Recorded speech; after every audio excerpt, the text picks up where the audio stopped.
다큐멘터리 소리 100년 생활 100년. 오늘은 차 한 잔에 시 한 수 그리며 편을 보내드립니다.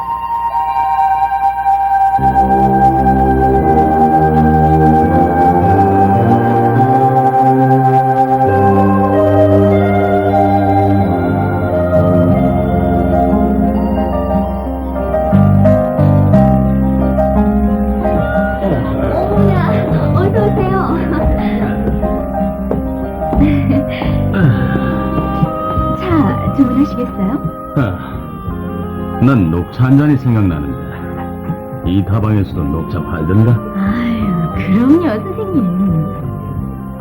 네, 우리들은 언제 어디서나 가볍게 커피를 마실 수 있고 또 녹차라는 이름의 국산차도 마실 수가 있습니다. 그런데 언제 어디서나 가볍게 차를 마실 수 있다는 생활 여건, 바로 그 때문에 우리는 한 잔의 차, 그 의미를 잘 알지 못할 뿐만 아니라 알려고 노력하지도 않고 있지는 않은지요. 한 잔의 차, 그 의미가 무엇이냐고요? 그 대답은 결코 단답형일 수가 없습니다. 우선 유구의 박영에 나타난 차의 효능만 살펴봐도 그렇습니다. 물론 여기서 말하는 차는 녹차 등과 같은 전래의 고유차를 말하는 것입니다. 차의 용도는 맛이 매우 차서 행실이 바르고 덕이 있는 사람이 마시는데 가장 적당하고, 머리가 아프고 눈이 찝찝하고 팔다리가 번거롭고 뼈마디가 펴지지 않는데 너댓뿐만 마셔도 체호 감노와 세력을 다툰다. 허준의 동의보감에도 차의 효능이 이렇게 기록되어 있습니다. 기를 내리고 숙식을 소화하며 머리를 맑게 하고 소변을 이하고 소가를 그치고 잠을 적게 하고 독을 풀어준다. 초이 스님의 동다송. 귀가 밝아지고 눈이 밝아지고 입맛이 돋아나며 술을 깨게 하고 피로를 풀며 갈증을 멈추게 하고 추위를 막아주고 더위를 물리친다. 그러니까 효능면에서 본다면 차는 단순한 기호 음료수가 아니라 거의 약용에 가깝다 아니할 수 없는 것입니다. 게다가 우리 선조들은 차의 효능에도 정신적인 면과 육체적인 면으로 구분, 한 잔의 차에서 청화의 덕을 발견하려는 정신적 차원의 의미를 부여하려 들었습니다. 이를테면 구한말 한국학의 개척자 이능화도 이런 말까지 남겼던 것입니다. 차는 풀의 성현이다. 곧 선이다. 현미에도 청화의 덕이 있기 때문이다. 그렇습니다. 많은 사람들이 차의 효능을 이렇게 밝혀내기까지에는 실로 오랜 세월이 소요될 수밖에 없었습니다. 다시 말하면 우리 한국의 고유 차 문화사 역시 유구했던 것입니다. 우리나라 역사 서적 중 최고라 말할 수 있는 삼국유사에 이미 차에 관한 기록이 나타나 있기 때문입니다. 가락국의 거등왕이 선왕인 수로왕 무덤에 제사를 올릴 때 차와 떡 그리고 과일, 밥을 사용했다. 삼국유사의 기록이 미심쩍다면 삼국사기의 기록을 참고할 수밖에 없는데, 삼국사기에도 신라 흥덕왕 3년, 즉 서기 828년에 차를 사용했다는 기록이 분명 나타나 있으니 불갑을 우리나라의 차 문화는 일찍이 삼국시대로부터 비롯됐다고 봐야 되는 것입니다.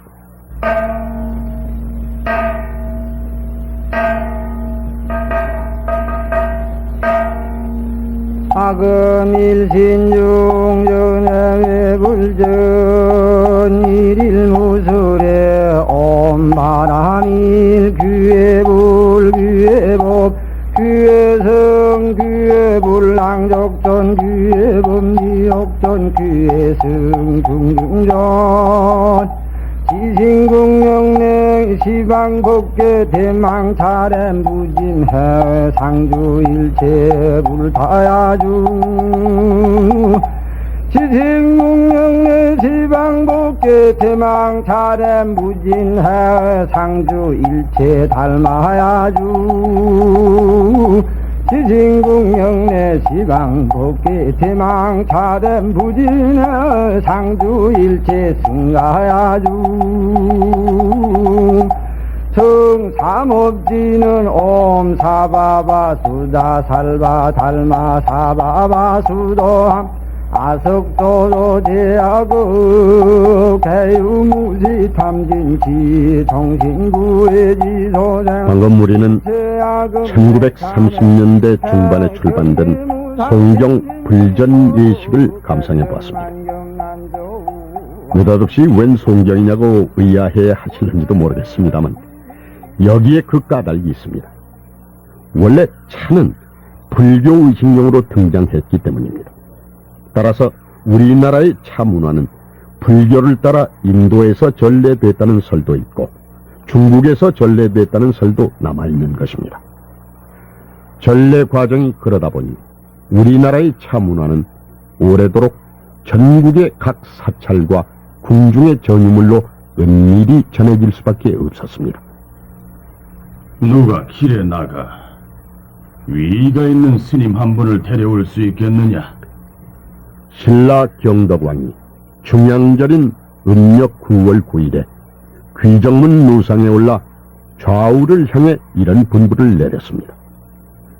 때마침 위가 깨끗한 스님 한 분이 길을 걷고 있었습니다. 신하들이 냉큼 그 스님을 데려왔습니다. 아니노라. 내가 말하는 위 있는 스님이 아니로다.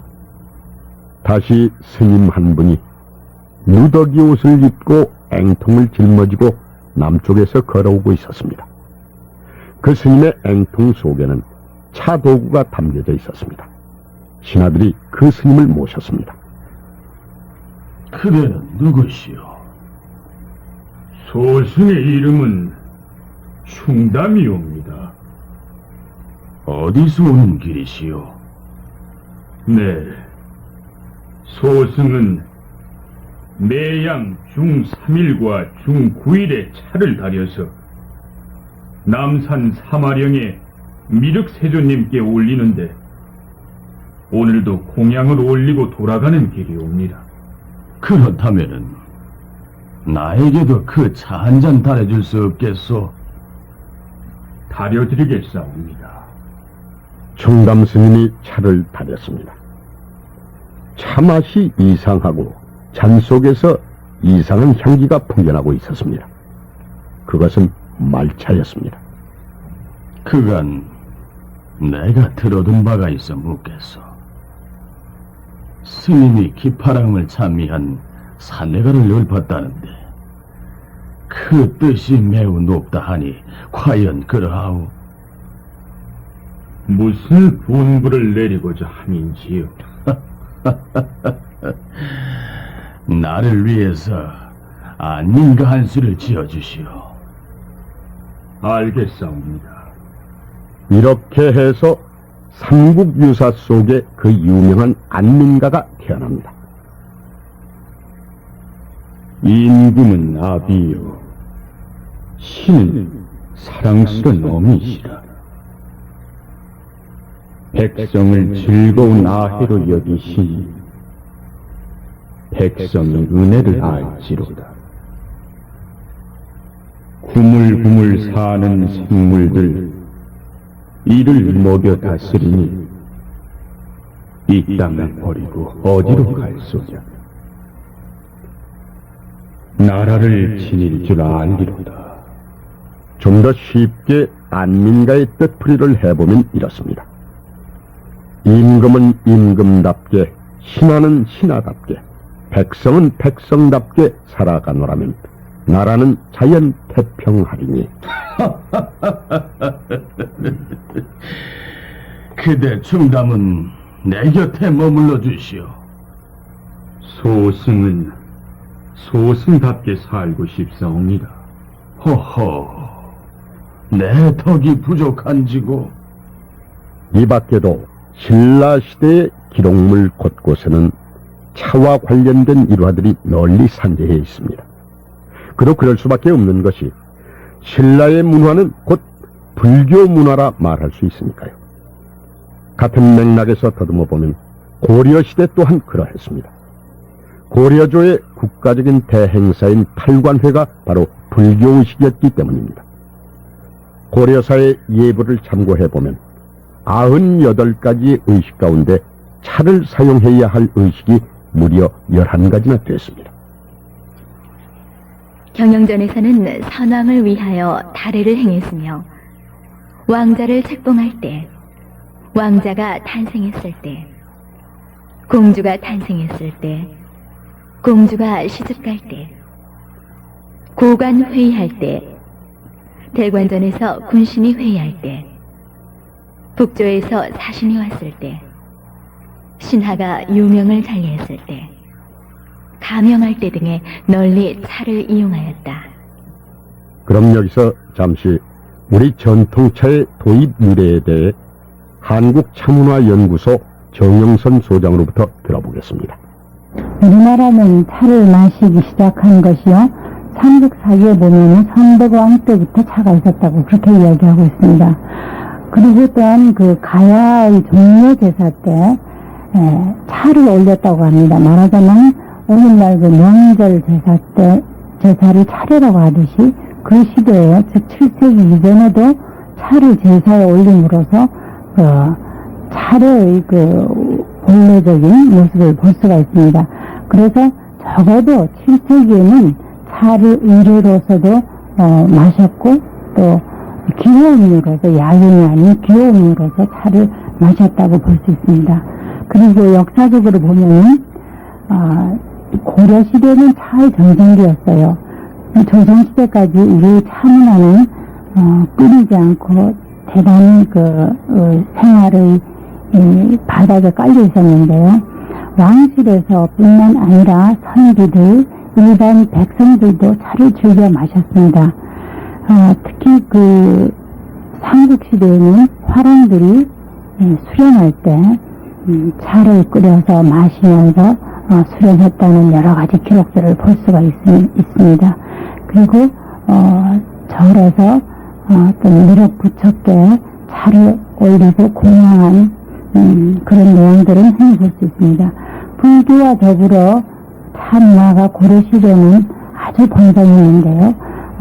고려시대는 팔관의 영등뿐만 아니라 그 왕이 그 신하의 사형이나 또는 유배를 결정하는 중요한 그 의례를 행할 때, 그럴 때도 반드시 임금님도 차를 마시고 또 신하들께도 차를 올리고 나서 어떤 그 죄의 판별하는 그런 형식이라든지, 또는 그 이유는 이러한 것은 조선시대의 사헌부, 말하자면 암행어사가 간직으로 있는 사헌부에서도 다시라는 그 형식으로 계속 이어져 조선 말엽까지 내려오고 있습니다. 그리고 또한 고려시대나 조선시대나 선비들이 그 하나의 풍으로서, 모수로서, 또는 친구들과 만나서, 또는 어떤 계열사 뜻을 같이 한다는 의미로 차를 아주 정성껏 차를 마시는 그런 경우도 흔히 볼 수 있습니다.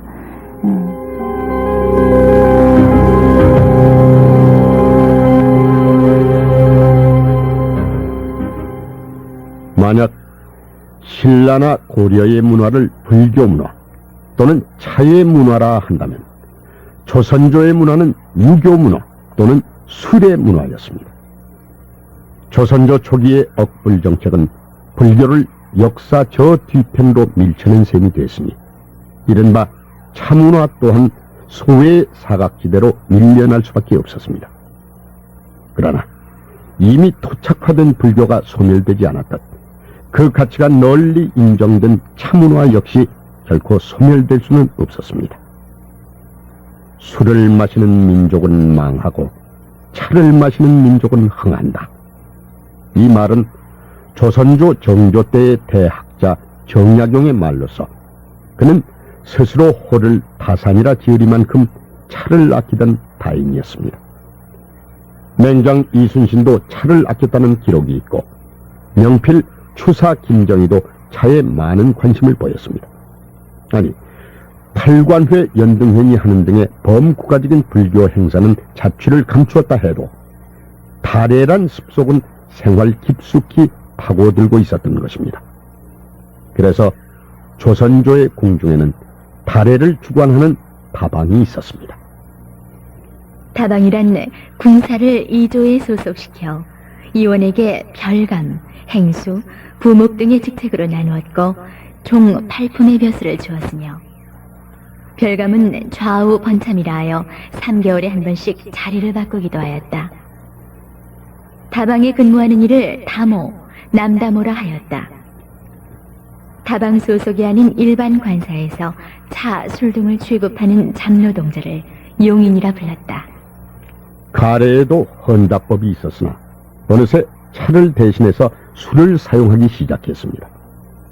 이렇듯 조선조 시대에는 범국가적인 차 문화가 꽃 피어날 수는 없었다 해도 차의 수요는 줄어들 줄 몰랐습니다. 조정에서는 여전히 차에 대한 세금을 차로 거두어 드려야만 했습니다. 조선조 성종 때 형조판서를 역임했던 전필제 김종직. 그는 젊은 나이로 함안군수로 재직한 바가 있었습니다. 성종 2년 1471년이었습니다. 사도 나으리, 무엇이요? 어차피 사도 나으리께서 아시할 일이 없게 미리 아닐까 합니다. 얘기해보. 예. 이거울 하만을 두고 말씀드리자면 산이 높고 골이 깊어서 인심이 후덕한 고장이옵니다.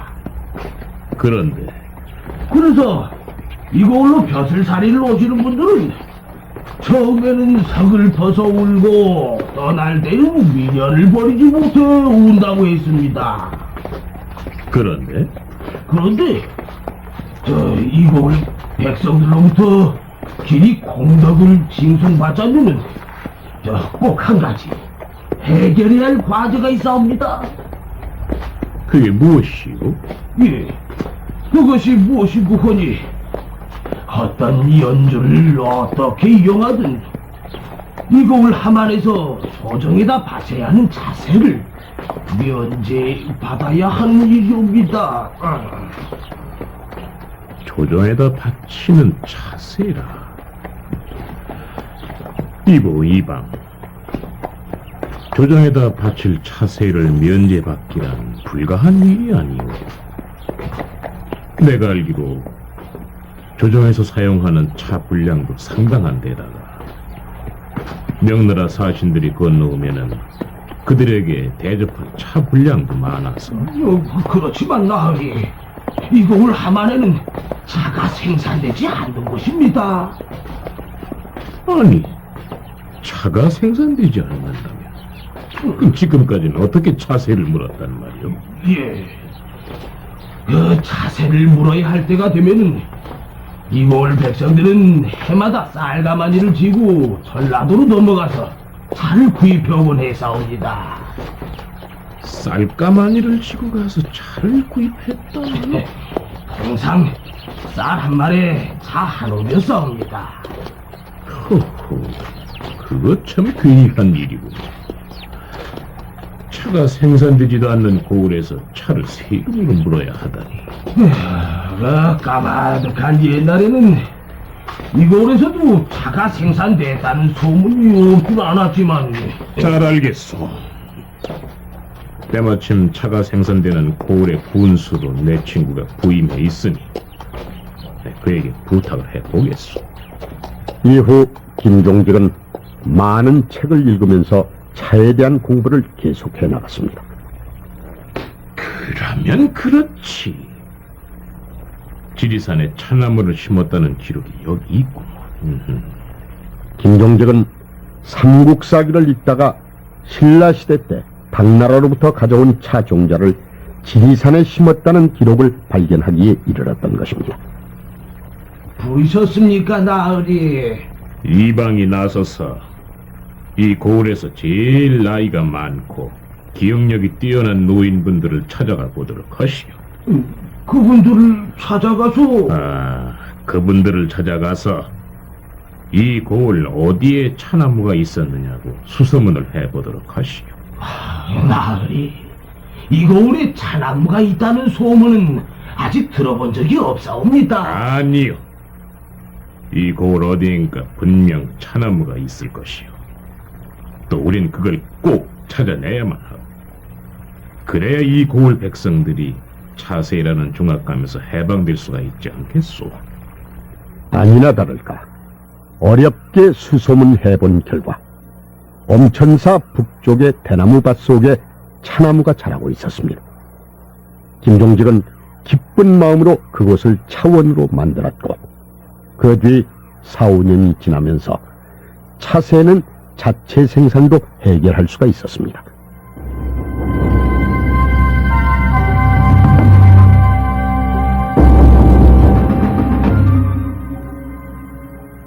차나무는 옮겨 심을 수가 없다고 했습니다. 또 차나무는 사시사철 푸른 빛을 띄우는 상록수입니다. 그래서 전래의 결혼 풍습에는 엄숙한 달의 의식이 행해지고 있었던 것입니다. 석성우 스님의 저서 다도 중에서 해당 부분을 인용 참고해 봅니다. 원래 결혼 예식에서는 2번씩이나 다례를 행했다. 처음은 남혼 여추의 납회를 할 때 양가의 부모 형제들이 차로서 간단한 예를 한다. 혼인이 결정되면 봉차라 하여 차를 봉하여 보냄으로써 신표를 삼았다. 그리하여 결혼식을 올린 뒤에 신부가 시가로 가서 처음 그 시가댁의 선영을 모신 사당을 대할할 때에는 차례를 올렸다. 이때 하나하나의 동작을 예절에 맞게 법도 있게 행할 때 신부는 예의범절이 준수한 세댁으로 인정받게 된다.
정금도의 소리를 이충도 대금과 고재덕 세금가락에 실어본 환산육말한 시였습니다.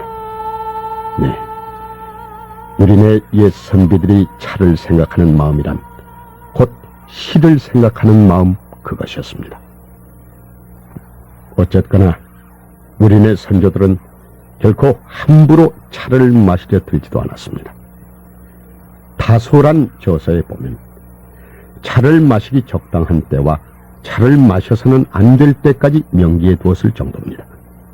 이를테면 마음이나 손이 한가할 때, 생각이 어지러울 때, 검은 고를 뜯고 그림을 볼 때, 좋은 친구나 이쁜 사람과 꽃을 보고 새소리 들으며, 가벼운 구름, 적은 비 내릴 때 등에는 차를 마셔야 하고, 일을 하면서, 연극을 보면서, 소나기나 큰 눈이 내릴 때, 술자리에서, 바쁠 때 등에는 차를 마시지 말라고도 했습니다.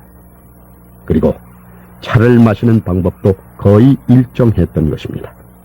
다시 한번 석성우 스님의 글에서 인용해보면, 차를 마실 적에는 오른손으로 찻잔을 잡고 왼손으로 찻잔의 밑을 받쳐드는 자세로 찻잔을 든다. 찻잔을 들어 명치 앞에 자연스럽게 들고 차를 다 마시기 전에는 찻잔을 놓지 않는다. 그러나 형식에 얽매여 마음을 상해서는 안 될 일이다. 서양의 커피잔에는 손잡이 꼭지가 있는데 반해 우리네 고유 찻잔에는 손잡이 꼭지가 없다는 사실을 보라. 자유자재로 두루 찻잔을 잡을 수 있게 자유주의적인 원만성을 우리네 고유 찻잔에서 발견해낼 수 있지 않은가.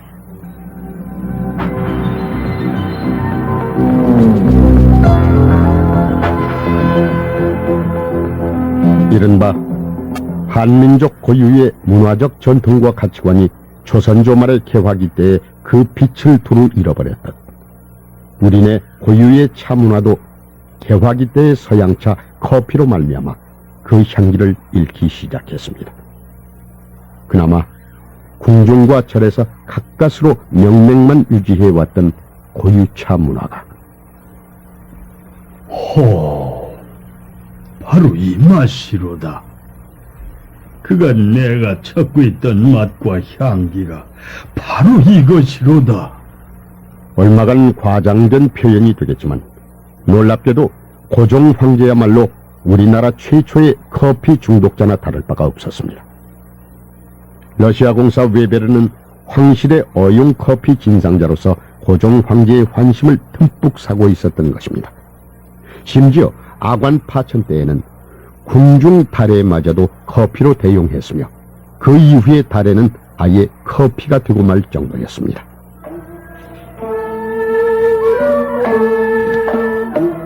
화하면 탈이 난다 했던가. 커피를 너무 좋아했던 고종은 그 커피로 인해서 엄청난 역사적 사건을 맞이하게 됐으니 고종 황제의 제47회 탄신일인 만수절, 그날의 경축 잔치상 앞에는 국내부 대신 이재순, 군부 대신 심상훈, 탁부 대신 겸 경무사 민영기와 아울러 황태자와 엄귀비도 배석하고 있었습니다. 전차라는 것이 무척이나 빠르다고. 예, 장정이 기운껏 달려도 따라가지 못한다 하옵니다. 그러면 기차와 전차는 어느 편이 더 빠른가? 고종 황제의 이런 질문에 대신들은 잠시 동안 갑론을박 자기 주장을 펴기에 바빴습니다.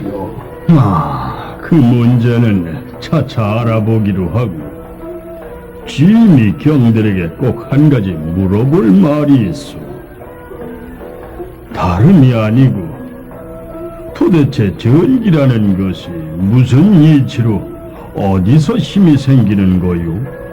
예, 아래옵기 황공하오나 번개 치는 날에 그것을 잡아 넣어 두었다가 철사를 따라서 보내면은 그것이 환한 전기불이 되는 줄로 아렵니다. 번개불을 잡아 넣는다. 그것을 무슨 수로 잡는단 말이오? 기계로 잡는 줄 나옵니다. 전기불은 그렇다 치고, 전차라 하는 것은 무슨 힘으로 달리지? 번개가 떠미는 것도 아닐 텐데. 태자야, 네가 어디 한번 대답해 보겠느냐? 예, 대략 짐작은 가옵니다. 짐작이 간다면은 어디 한번 말을 해보라. 예, 석탄을 떼거나 흐르는 물의 힘을 빌어서 기계 바퀴를 돌리며 그 돌아가는 힘으로 전기가 생기는데 전기에는 빛과 열과 힘이 있습니다. 전광, 전열, 전력이라는 게 그것인데 전등은 전광으로 켜지고 뜨겁게 한 것은 전열이며 전차가 달리는 힘은 전력입니다. 오, 장하도다 태자. 잘도 하는구나. 너 어찌 그런 것까지 다 알고 있었느냐? 손탁에게 들어서 짐작했을 뿐입니다. 손탁. 그래, 요즘 손탁은 무슨 일을 하고 있다던가? 예, 폐하.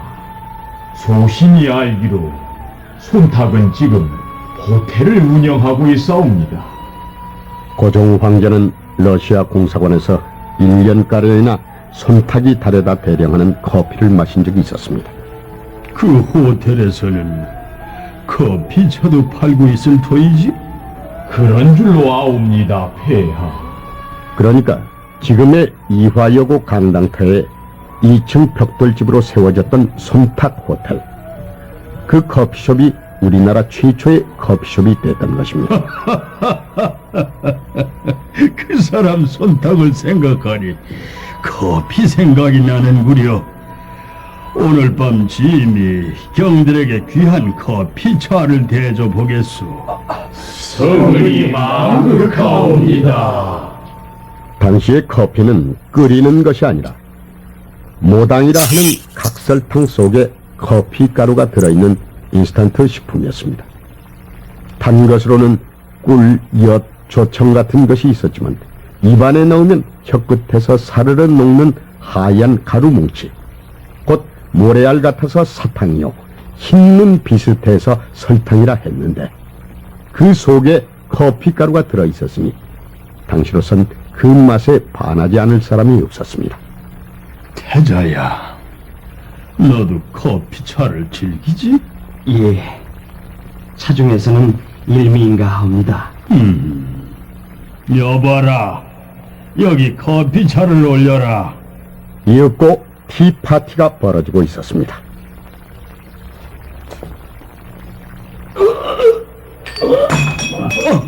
아니 태자야, 너 왜 그러느냐? 너무 뜨거웠느냐? 그러기 나처럼 천천히 마시려 들지 않고서는 아니 전이를 어서 전이를 불러라.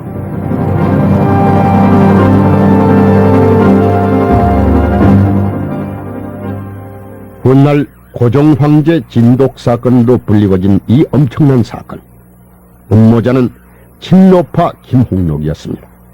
그는 자신의 유배형의 원한을 품고 하수인 공흥진으로 하여금 주선직인 김종화를 매수, 고종 황제와 태자가 마실 커피에 아편독을 풀어 진상했던 것입니다. 두말할 나위 없이 그 사건에 연루된 범인들은 극형을 당했습니다. 태자 순종은 이후 병약한 몸이 됐죠. 그런데 바로 이 사건으로 말미암아 고종의 친노 경향이 친미 경향으로 기울어지게도 됐으니 커피 몇 잔의 위력에 새삼 소름이 끼친다고나 할까요?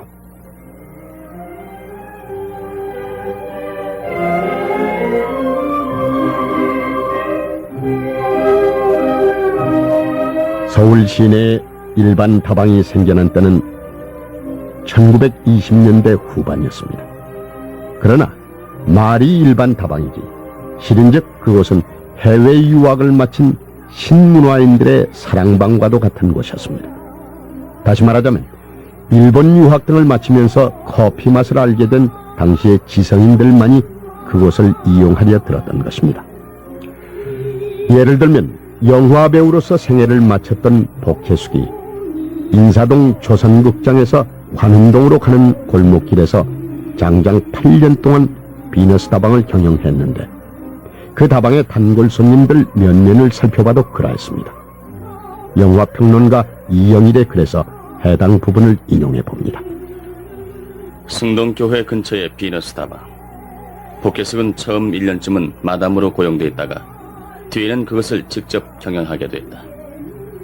커피와 포켓숙의 인연은 아주 까마득한 어린 시절부터 있었지만 비너스 다방도 말하자면 시대 풍자와 관계가 깊다. 비너스 다방은 윤보선, 이광수 등을 비롯해 시문 형제들, 조태군, 이서구 등 이 무렵 이 땅에 지도적인 지식인들, 문학인들, 연예인들이 자주 들려 그야말로 장안의 명사도 같은 문화인의 사롱이 됐다. 일본의 경찰은 여기에도 눈을 날카롭게 번뜨여 심지어 다방의 재떨이 장식으로 만들었던 태극의 무늬 같은 것을 모두 압수해가는 형편이었다. 연극 연출가였던 박진도 그 다방 비너스의 단골 손님이었는데 그는 훗날 그때의 생활상을 이렇게 털어놓은 글을 남기기도 했습니다. 고등 눈펜의 딱지를 이마에 붙인 나는 하루 50점만 넣고 나오면 종일 넉넉했다. 계산은 이렇다. 우선 나올 적에 그때로서 최고급 담배 가이다라는 혜태 한 갑을 15전 주고 사놓고 비너스로 간다. 주인이야 있건 없건 나에게는 여자로서 소용이 안 되는 그였으니까 커피 한 잔 마시고 10점만 주면 온종일 내 사랑인 것이다. 점심때 15전을 주고 이문 설렁탕을 먹고 다시 와서 앉은 자리가 내 자리니까 두 다리 뻗고 앉아서 해를 보내다가 왕복 10전야로 전차를 탑승하면 고작이었다.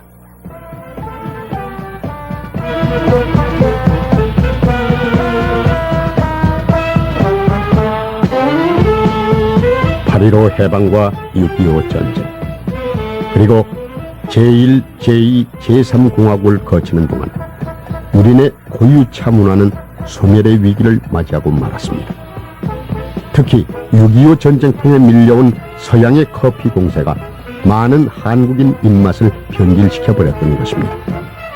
게다가 사회가 복잡해지고 가볍게 만나서 담소를 나눌 장소가 필요하게 되자 다방이란 이름의 찻집은 골목골목에 건물에 촘촘히 자리를 잡게 됐습니다. 그래서 전국의 다방 숫자가 무려 만여 개소에 이르렀던 것입니다.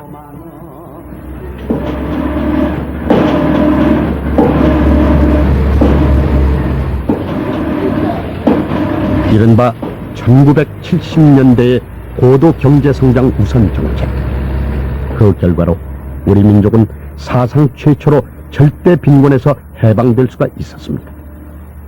그러나 그와 동시에 뜻있는 사람들은 우리 민족의 정신적 빈곤감과 황폐화를 직시하고 있었습니다. 그것은 다름 아닌 민족 주체성의 상실이었습니다. 바로 그럴 즈음에 우리네 고유차 문화에 관심을 가졌던 몇몇 분들이 작업을 시작하기에 이르렀던 것입니다. 그럼 여기서 우리 선조들이 갖고 있었던 타도정신이란 무엇이었는가? 다시 정영선 소장으로부터 들어보시겠습니다. 우리 선조들은 차를 마시면서 항상 수신하는 마음으로 차를 마셨습니다.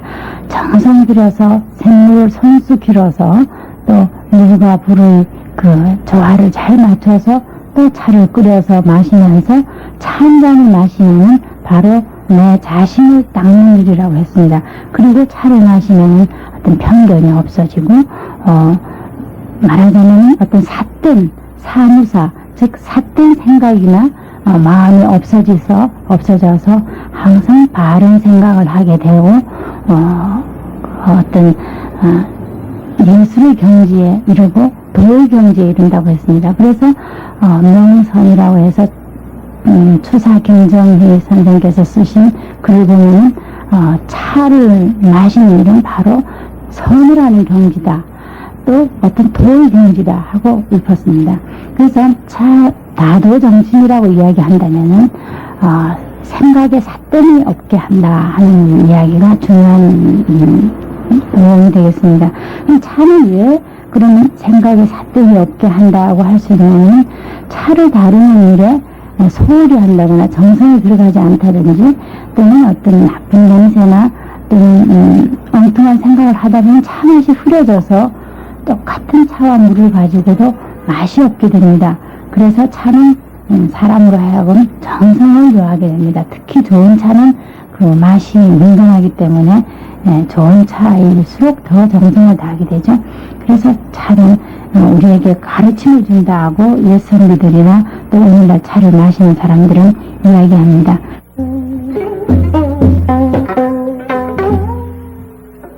물론 현대 사회의 특징은 복잡 다양화에 있다고 말할 수 있겠습니다. 어떤 이가 어떤 음식을 즐기고 어떤 차를 어디서 마시든 그 누구도 그를 간섭할 수는 없는 일입니다. 그럼에도 불구하고 오늘 이 시간에 우리나라의 차 문화, 그 변천사를 일별해본 까닭은 어디 있는가? 네, 그간 우리들은 너무 빨리 앞으로 달리기에만 바빠서 결코 잊어서는 안 될 많은 것들을 잊어버리지는 않았나 하는 자성 때문이었습니다. 한 잔의 녹차, 그 향기를 음미하면서 시를 생각하고 인생의 의미를 되새김질하고 벗과는 우정을 나누고 때로는 국가민족을 생각했던 우리 선조들의 그 여유, 그 멋과 풍류를